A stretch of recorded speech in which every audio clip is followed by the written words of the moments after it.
Guys, as I promised, I told you I would interview someone worthy of having on the show. So today we have my good friend Juan Carmona. Juan, let's walk through September 21st, 1989. And I kind of would like to go in order so everyone can understand what exactly happened in the order that it happened, so things can make more sense. Because, correct me if I'm wrong, because Ruben Perez, the driver of the Dr. Pepper truck, at 6:10, this is according to the report.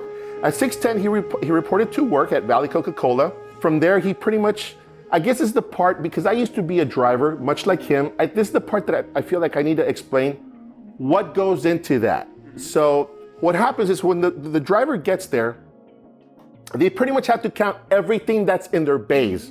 Everything has to be counted for. And so once make sure everything checks out, they show it to someone and it's, okay, that is correct, boom. From there, they get their helper, and the helper is really just someone that helps them out throughout the route.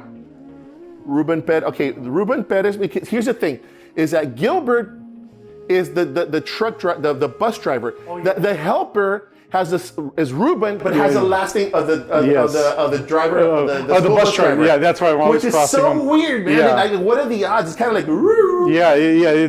That's why I was like trying to remember. Like, I know that there was a connection, and they had the same last name. Yeah. So Ruben Perez is the Dr. Pepper truck driver, bus driver. His name is Gilbert Peña. Is that correct? And so therefore, the helper's name is Ruben Peña. Okay. So now they get their helper. And, well, they take off. Something that comes out later is there was a law that had been passed, but the Beverage Association had delayed the application to them, which would have made them inspect the truck before taking it out. And they didn't, because that law hadn't been applied to the Beverage Association. This later comes out in the criminal trial. Okay, and so funny you say that, because I remember when I was a truck driver, there always had to be a mechanic present to make sure that everything was working properly. You say, okay, like you call the mechanic, I'm ready to go, man. All right, let's go. And like he'll check like blinkers, do this, and do this, whatever. And everything has to work, and then they have to sign off on it. Well, now you know why.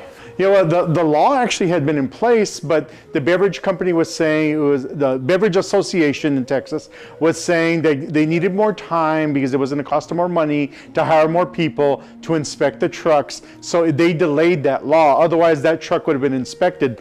Later, in the criminal trial, they say had they inspected it, it wouldn't have gone out. Holy hell. Yeah. Okay, wow. And to think that it was about to become a law, and yet it was just a little bit too late. So Ruben Perez departs at the plant between 6:30 and 6:40 with his helper, Ruben Peña. 6:45, they arrive at their first stop, which is Circle K, which is on the corner of Bryan Road and Business 83, according to the Circle K employee. At 6:45, Mr. Gilberto Peña, which is the bus driver, shows up at the transportation compound there at Mission ISD. Okay, he did his pre-trip inspection, as usual, for bus number 6. And see, there you have an inspection. Around 7 a.m., he leaves the compound. Correct me if I'm wrong, but he had 2 rounds in the morning. One was for the elementary kids, and the second round was where he would pick up the middle schoolers and the high schoolers. Is that correct? Yes, most buses, that's how they work even today. They usually have the first round, which is the little kids, and then the second round with the big kids. That's why they're all, like, I work at a high school, and they're the ones barely coming in later, and the little kids have already been delivered to their places, but that's why the high school kids are always getting there late sometimes, because they're the second round. So, and I think that's interesting, because I do know, according to some research, high school kids, their brains tend to wake up a whole lot later than the younger kids. And so some of them were pushing to start classes at 10 a.m., which means you would have to get out later. So Well, another interesting thing about busing older and younger kids is, you know, when argument has been made that they should pick up at the end of the day, pick up the older kids first. That way they're home when the little kids show up. Okay. Which makes a lot of sense with, you know, parents who aren't home. Like, where are you leaving the kids? So they have to find someone to take care of the kids. And if their older brothers and sisters got dropped off first, there would be somebody home. I understand. That does make sense, man. We actually know very little about Ruben Perez's morning because he didn't give any testimony to NTSB. We have a very detailed, like, you know, of the bus driver. He talks about what time he got up, of breakfast, you know, all that. Like, we have a very detailed story for him.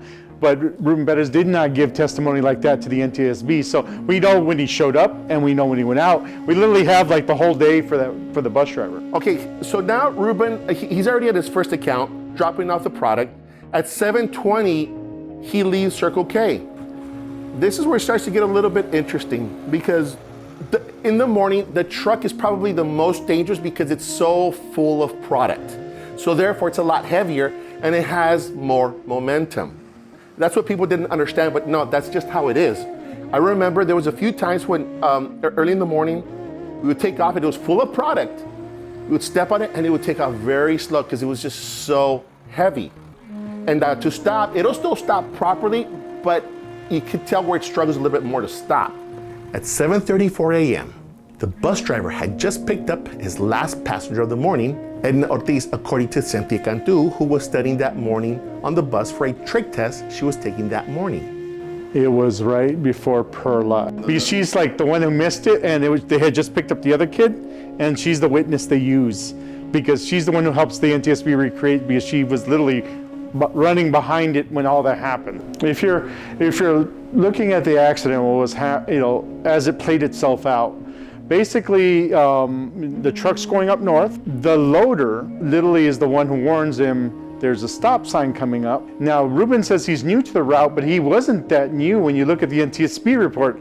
I think he'd been on it like 6 months already, or 6 weeks when Actually, check this out. So what I found out, I had a conversation with an interesting lady who's originally from Mercedes, Texas. When I had posted something on Facebook, she had posted on there that her ex-husband had that route before Ruben did. And so as we're having this conversation, like, when did they move him from this route?